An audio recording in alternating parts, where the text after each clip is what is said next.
Assalamualaikum warahmatullahi wabarakatuh.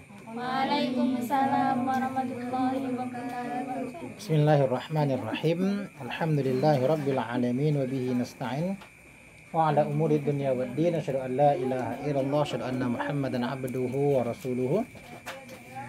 Allahumma salli ala Muhammad wa ala alihi wa ashabihi ajma'in. Amma ba'du. Bila kita menyambung kembali bagian yang pertama, yaitu tentang masalah ketaatan ya. Dulu Imam Ghazali menyebutkan bahwasanya perintah Tuhan itu ada dua.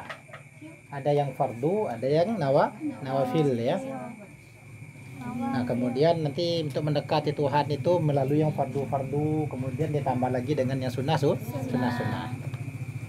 Kemudian apalagi kata Imam Al-Ghazali, walan taswila ayyuhat talibu ilal qiyami bi awamirillahi ta'ala illa bimuraqabati qalbika wa jawarihika fi lahadhatika wa anfasika min hina tumsi ila hina tusbihu.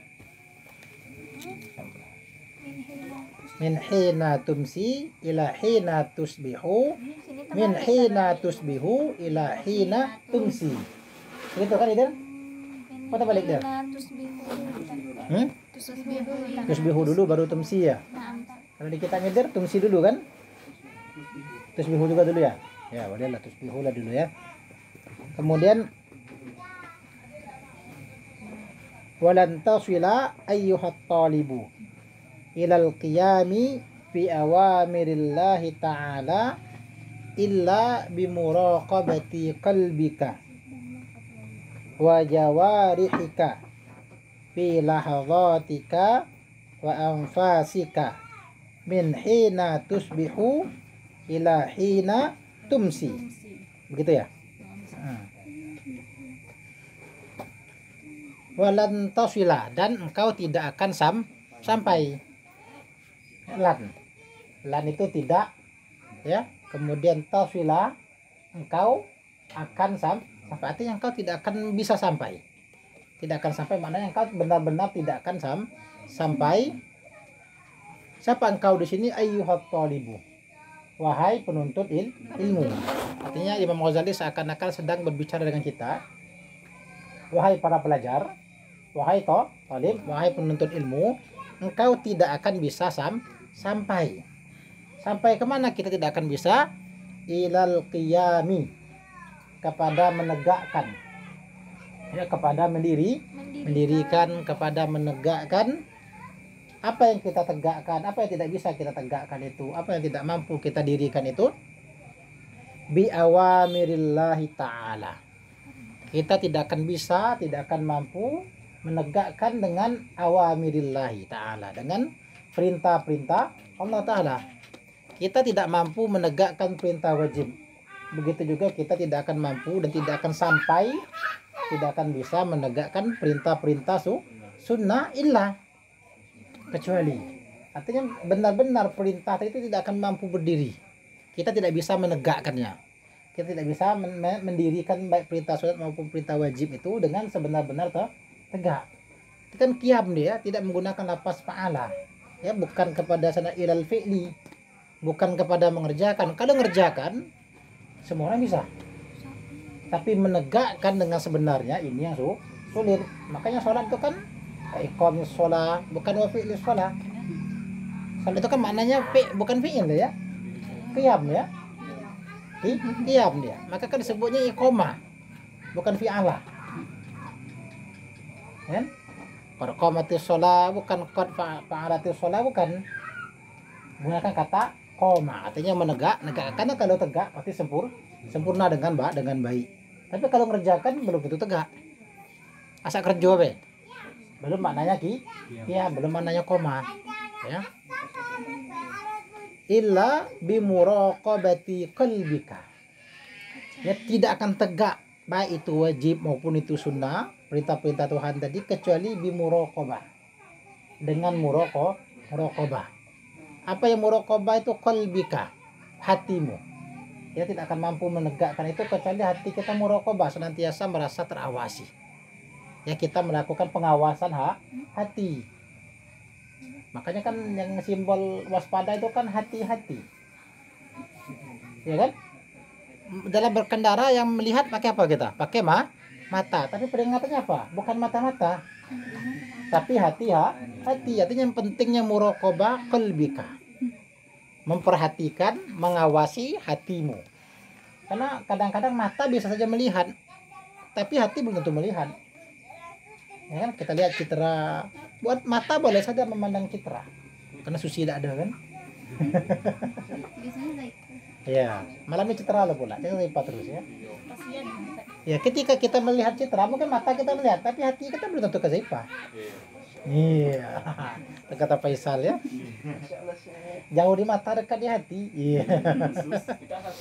Iya. Kan begitu ya. Kalau cuma sebatas mengerjakan mungkin anggota badan bisa. Tapi kalau mendirikan harus penuh hati, ini yang sulit. Ya. Wa jawarih ika, muraqabah hati dulu baru jawarih. Apa itu jawarih?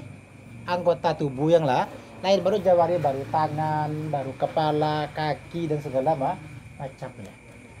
Kita mulai terlebih dahulu dengan hati.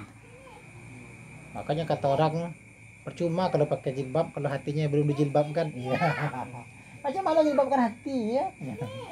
Yang bisa dijilbabkan itu adalah badan. Kalau hati dia sudah terjilbabkan oleh kulit, oleh daging. Hati sudah sembunyi. Nah, yang sembunyi ini tidak perlu ditutupi lagi. Yang sembunyi ini perlu pengawasan, perlu pengelolaan yang baik. Dan nampak. Orang lain tahu dah hati kita apa? Faisal dengan senyuman, tahu dah orang apa hati Faisal? Tak ada yang tahu kan? Ya. Maka tidak perlu dijilbabkan lagi hati itu. Ya. Hati citra, siapa yang tahu? Tidak tahu kita kan? Maka hatinya tidak perlu dijilbabkan lagi. Tapi badannya citra bisa dilihat, maka itu perlu ditutup. Hati itu butuh pengawasan. Hati butuh pengawasan. Di fikih tidak ada ngaji ini. Fikih itu yang penting lihat dah qasdu syai'in muqtarinan bi fi'li khusyuk.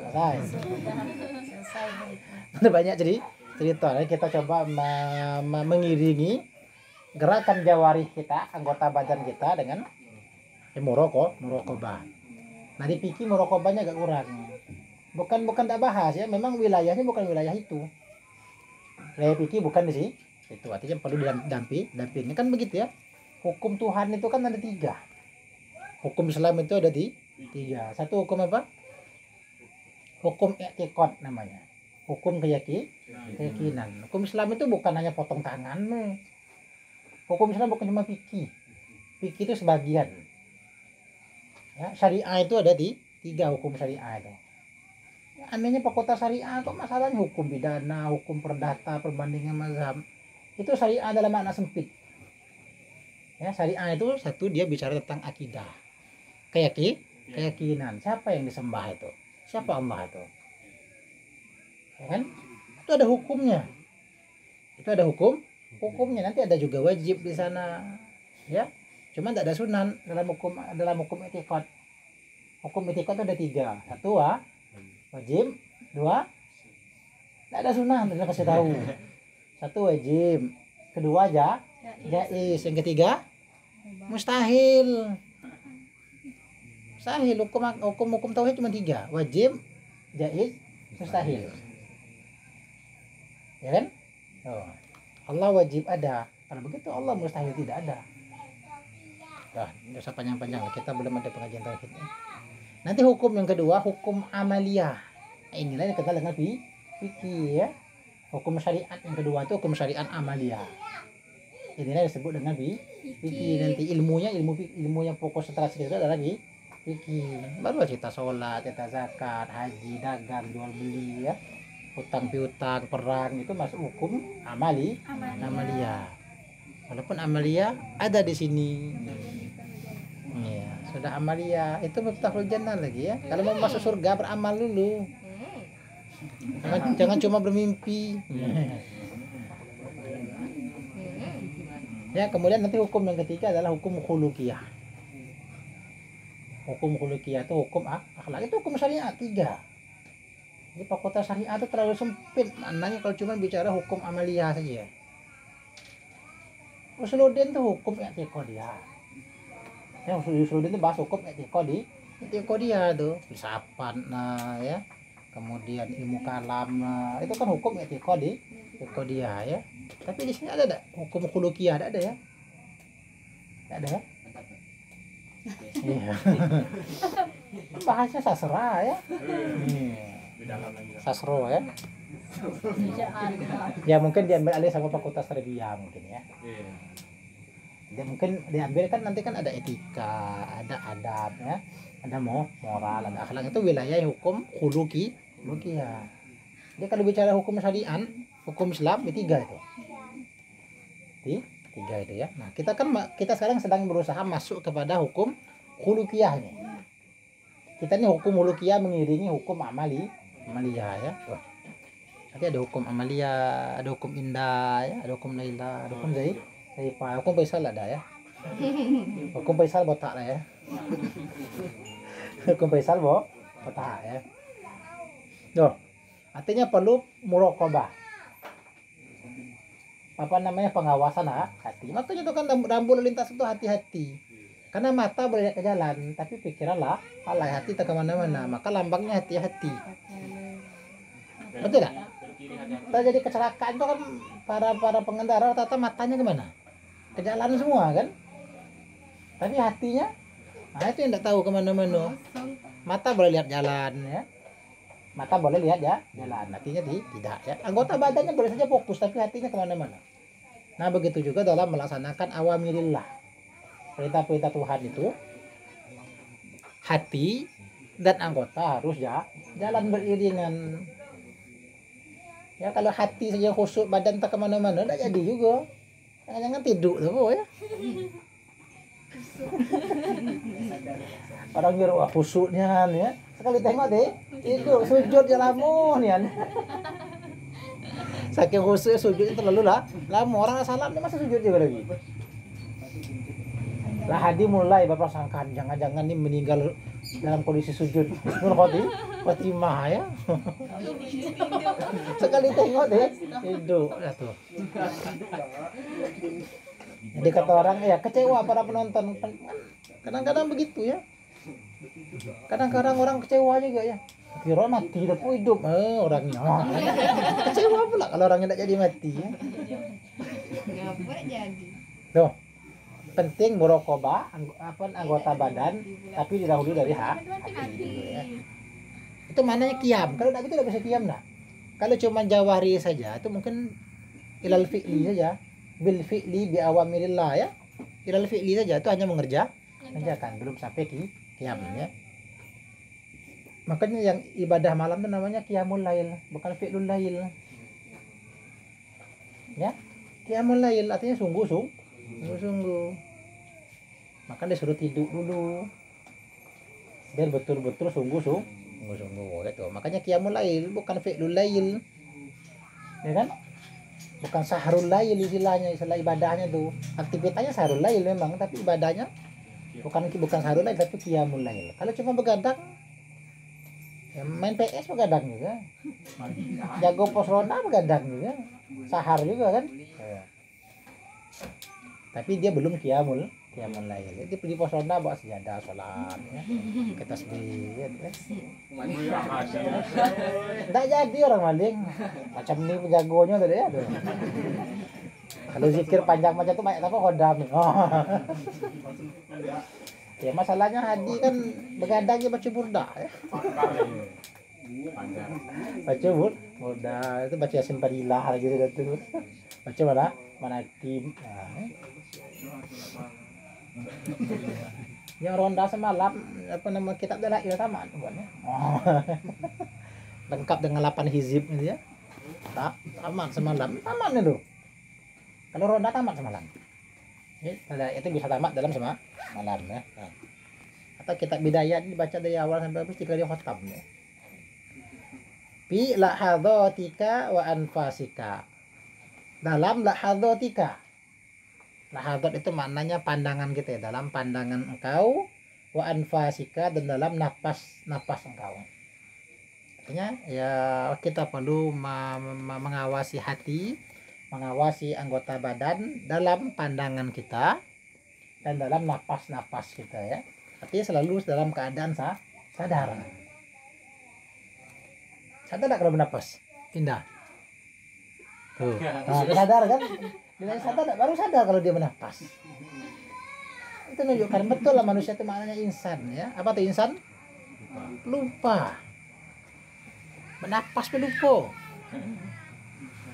Tak bayang tak kadang kita ngomong tadi kalau kita ini bernapas sebenarnya? Ingat tak setiap hembusan napas tadi itu? Nah, berapa ratus kali bernapas hari ini? Siapa ngitung? Menunjukkan kita lah alay kan? Oh, berapa banyak kerikil di jalan? Nah, padahal nengok jalan lah gitu. Berapa meter dari depan dari sini ya? No, padahal nengok jalannya dia mah. Artinya kita tidak fokus itu kan? Artinya kita melalaikan berapa panjang ya? Jalan kita apa kita lalaikan? Tidak penting. Tidak penting kan? Maka kita lalaikan. Berapa jumlah kerikil tadi? Tiap hari nengok daun cabai itu berapa jumlah daun cabai? Tiap hari kan nengoknya. Pernahkah kita ngitungnya? Sadarkah kita kalau jumlahnya berapa kira-kira? Kenapa enggak? Karena kita merasa tidak penting. Begitu juga dalam ibadah nanti. Tidak sadar, sudah sholat atau belum sudah tadi ya? 4 atau 5 ya? 4 apa 3? Berarti tidak penting. Kalau penting tentu dia muraqabah. Betul? Betul tak? At-tahiyat. Kenapa begitu? Berarti tidak penting sampai lupa baca tahiyat ya. Allah. Allah. Saking kena ya. Jadi ini. Artinya kurang muraqabah. Kenapa kurang muraqabah? Karena kita merasa tidak penting. Begitu dah. Kalau kita penting perhatian tak? Iya, kenapa tidak penting? Cuek saja. Ya kan? Betul kan? Siapa yang jago di Pasapam nih? Pak Sapam. Kenal orangnya? Pak Sapam. Kenal orangnya? Yang jaga tadi? Tinggalnya Pak Oh, Sapam. padahal sampai tiap hari lewat situ kan? Kenal lah kita. Kenapa kita tidak mau kenalan sama dia? Karena kita merasa tidak penting. Betul. Karena kita merasa tidak penting. Coba kalau kita merasa penting, pasti kita mampir di pos dia, kenalan dulu, cerita bentar baru pergi. Dia tegur terus, balik, akhirnya kenal kan? Karena kita merasa dia penting. Tapi kalau kita tidak merasa tidak penting, maukah kita muraqabah? Begitu juga dalam hal ibadah. Ketika kita merasa sholat kita tidak penting, itu tadi lupa 3 atau 4. 3 atau 4 lupa. Kenapa lupa? Karena ada anggapan tidak penting. Dan itu buktinya kita tidak muraqabah. Tidak muraqabah hati, tidak muraqabah jawari. Mulai kayak gitu bentuknya miring, sakit enggak juga. Beda kalau orang sakit ya. Nah, sakit mau aja kalau dia bungkuk karena memang mungkin dia sakit atau mungkin postur tulangnya yang memang bungkuk. Tapi kalau orang muraqabah kan enggak, dia berusaha memposisikan anggota badannya dalam sholat. Contoh ya, mungkin dalam badannya lain lagi ya. Dalam sholat posisi anggota tubuhnya sesuai dengan tempatnya masing-masing. Nah, bahkan ketika kita sholat, kalau memang ada penyakit terasa, kalau pas di bagian anggota sakit, kenapa? Kalau posisinya pas pasti terasa penyakit di situ. Ya, orang kita terasa tegang, mungkin berarti ada masalah sedikit di situ. Terasa ada masalah mungkin ya dalam sujud. Kenapa hidung sering buntu? Mungkin bulu kebanyakan. Kebanyakan bulu banyak dahak, maka terasa kadang sanggup lama kepala sakit, mungkin dahak yang ringan-ringan betul. Kalau penyakit berat Allah alam lah. Yang ringan-ringan bisa terdeteksi. Tuh. Kira-kira apa ya? Serius aja jadi ini pula ya. Dalam pandangan dan juga dalam napas ya. Min hini bisa dibaca min hini boleh juga, min hina juga boleh ya. Min hin dari ketika di situ tusbihu ya. Min hini tusbihu dari ketika engkau bersubuh ila hini tumsi. Sampai ketika engkau bersore. Artinya kita berusaha untuk muraqabah itu semenjak pagi sampai ke sore. Min hini tumsi ila hini tusbihu. Dari sore sampai pula ke pagi. Sulit. Berat ya. Muraqabah penuh itu berat. Pasti banyak lah lalai. Kita buka TikTok, iya. Nah, lalai. Lama enggak buka TikTok. Iya. Contoh. Yang serius nih ya. Faisal nonton YouTube, iya. Tutorial memasak kan. Tak terasa hari sudah sih siang ya. Tuh. Berkali lagi nengok unboxing kan, iya. Tak sadar hari dah sore itu. Citra sibuk dengar apa pagelaran puisi. Oh iya. Kadang-kadang kita begitu ya. Pengawasan kita kurang artinya sibuk dengan kegiatan lain, akhirnya kita lalai. Sehingga bagusnya sebelum kita memulai aktivitas niatkan dengan niat yang baik. Walaupun ketika kita lalai ketika itu semoga Allah mencatat itu sebagai niat sebagai amalan baik karena diawali dengan niatnya baik. Ya, nyuci motornya kan nilai ta'ala. Bukan untuk gagah-gagahan. Nyuci motor dipuji, rapinya dia tuh. Ya. Kinclong terus motornya dipuji, orangnya bersih. Bukannya begitu niatkan untuk memudahkan dia dalam ibadah. Kalau motor bagus kan enak ya, mesin sehat ya. Enak berangkat. Jangan sampai galau hari hujan gara-gara takut motor kotor. Allah Akbar. Nah, tadi parkir di bawah tak beda. Tuh. Kalau itu nanti Allah benar basah tak busi motor ya. Kalau busi basah udah mau hidup ya tuh. Artinya hati kita belum hati-hati. Sulit cerita hatinya. Makanya hati-hatilah dengan hati. Iya, asik-asik, Jas. Iya. Faisal ya.